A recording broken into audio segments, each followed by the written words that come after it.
نحمده ونصلي على رسوله الكريم أما بعد فأعوذ بالله من الشيطان الرجيم بسم الله الرحمن الرحيم وقضى ربك ألا تعبدوا إلا إياه وبالوالدين إحسانا صدق الله العظيم. وعن عبد الله بن عمر رضي الله تعالى عنه قال قال رسول الله صلى الله عليه وسلم رضا الرب في رضا الوالد وسخط الرب في سخط الوالد او كما قال علیہ الصلوۃ والسلام. سبھی کچھ ہو رہا ہے اس ترقی کے زمانے میں، سبھی کچھ ہو رہا ہے اس ترقی کے زمانے میں، مگر یہ کیا غضب ہے کہ آدمی انسان نہیں ہوتا. محترم سامعین، اگر آج کے اس پرفتن دور میں ہم دنیا پر طائرانہ نظر ڈالیں تو یوں محسوس ہوتا ہے کہ ہر سمت سے اپنے اپنے حقوق کے مطالبے کی صدا سنائی دیتی ہے. ہر سمت ظلم و زیادتی کا دورہ نظر آتا ہے، ایک دوسرے کے حق کو مارتا ہوا نظر آتا ہے.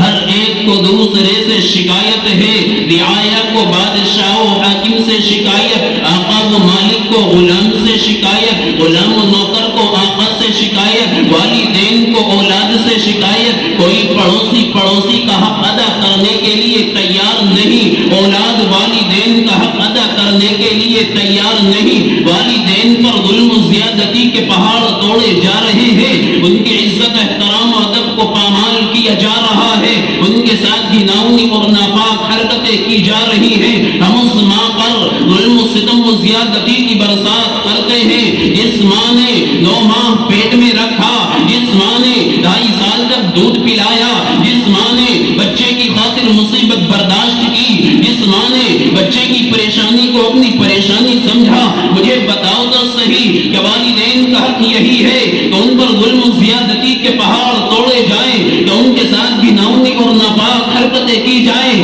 کہ ان کی عزت احترام کو پامال کیا جائے؟ ہرگز نہیں، ہرگز نہیں، یہ والدین کا حق نہیں ہے.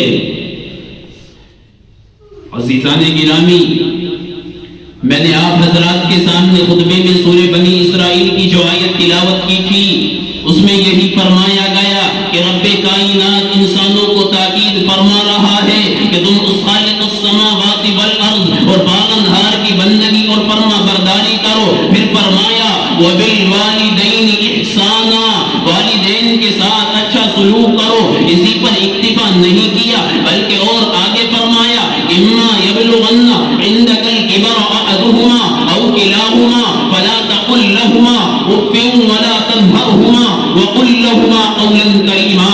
اگر تمہارے سامنے تمہارے والدین میں سے کوئی یا دونوں بڑھاپے کی عمر کو پہنچ جائے تو ان کو اف بھی مت کہنا اور نہ ان کو جھڑکو، اور ان سے خوب عزت احترام سے گفتگو کرنا اور ان کے لیے اور ان کے آگے عاجزی کے بازو بچھا دینا اور ان کے لیے یہ دعا کرتے رہنا ارحمہما کما ربیانی صغیرا. اے اللہ، ان دونوں پر رحمت کی برسات فرما جیسا کہ ان دونوں نے مجھے بچپن میں پالا ہے. میں اپنی تقریر کو انہی چند باتوں پر ختم کرتا ہوں. وما علینا الا البلاغ.